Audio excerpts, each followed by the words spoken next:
Alright, I haven't done a video in a while on Corey's setup, so another quick update. I just got his engine, or his block and his cylinder head back from the machine shop.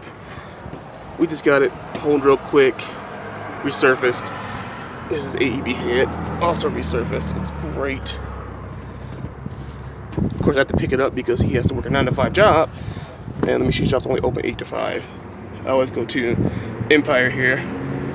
I've done like 4 or 5 engines from them now. They always seem to do a really good job. It's a lot of motorcycle. So I'm going to send this back to my house, and then later tonight, get over to Corey's and start actually putting this engine together. Alright, just got back from the machine shop with Corey's block, and realized I haven't done an update on my beetle in a minute besides the last drag racing video I had, and so I've done a few things to it. Mostly just improved my 60 foot. Last track day I had, the car was having issues with the 60 foot big time. It's just going stroker with the 2.0 and bigger cams and all that fun stuff. I'm having a little bit of issue. I used to be able to cut 170s pretty easily, and I'm hitting 180s, and that's just not going to cut it. So, first thing I'm doing is I just finished doing my, I can't see from the angle, new rear bushings. These were a total pain in the ass. I did not enjoy doing this, but necessary. The old ones were pretty worn out, so I drilled those out, cut them out, pressed in new ones. Hopefully that'll improve a little bit. My 60 foot. Next thing I'm gonna do is subframe bushings from 034 Motorsports. Just gotta, probably the same process. Probably gonna be terrible to do. I just gotta cut them out, drill them out, cut them out, and then put in the new ones. So that's gonna take a little while. And then another thing I've got, but I don't have in quite yet. They're coming in Thursday. I'm gonna be changing my axles. I'm gonna be switching up to, God, my tires are totally bald. I need new front ones. I don't really drive the car on the street that much anymore, and I'm being cheap because I'm trying to save up for the Waterfest event.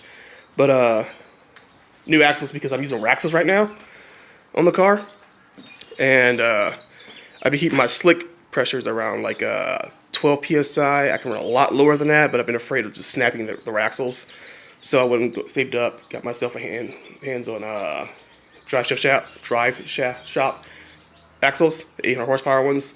Didn't want to spend the money, but I didn't want to go all the way out to Waterfest and then blow a set of axles and then be screwed and destroy my hubs, and that'd be a complete waste of a giant long trip. So I want to spend the money and got a set of good ones. So they'll be here Thursday, and I'll be installing those. And with those, I can hopefully drop my tire pressure down to like 9 or 8 psi, which would really help out my 60 foot. Alright, so another thing I did that trying to help out with my 60 foot is I added a shift light. The problem with the Beetle is, let me get that on there, is that the stack tack only goes with 7500, and my RPM red line is like 86 or 87 right now actually. So I've been basically just guessing. Not really guessing. I've been going up by mile per hour, and that's all fine when you're shifting, you know, third to fourth, because the car's not moving. I mean, it's moving pretty quick, but it's not moving that fast. But first to second is almost impossible to get right. I was looking at my data logs, and I'm shifting anywhere from, you know, 7,700, or I'm just bouncing off the rev limiter because I have no idea where actually I'm shifting at because it's happening way too quickly.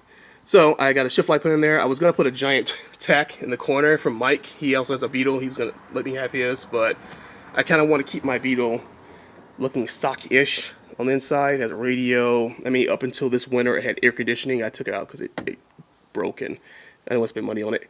It has power steering, all that fun stuff. So I try to keep my Beetle looking like it's a street car. But yeah, hopefully that will improve my quarter-mile time significantly. No more short shifting. That crap gets old. And then along with the new axles, new bushings, all that fun stuff, and just me learning how to drive.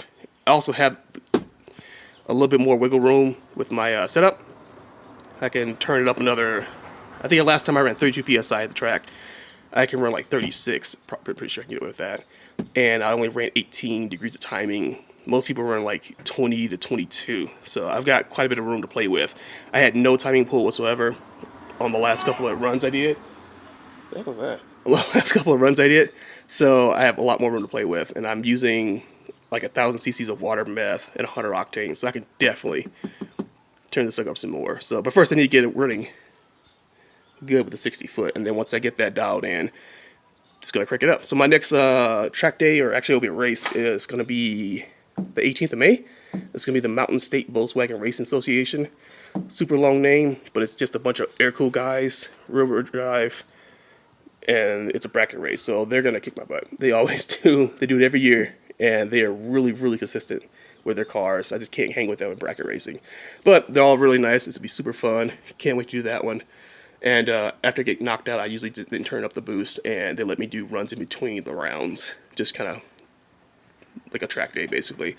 So I can try to get my car set up even more for when I go to Waterfest, which is the whole goal for right now, is to get this thing dialed in for Waterfest. Because it would suck to go out there and just completely, run like crap, have the car run like shit, not be able to, run consistent times, because it's a long way to drive just to get knocked out first rounds, which I probably will, but whatever. Still, this is what I've been doing lately. Hopefully I have the car set up and ready to go by May 18th, because I also have to work on Corey's engine too.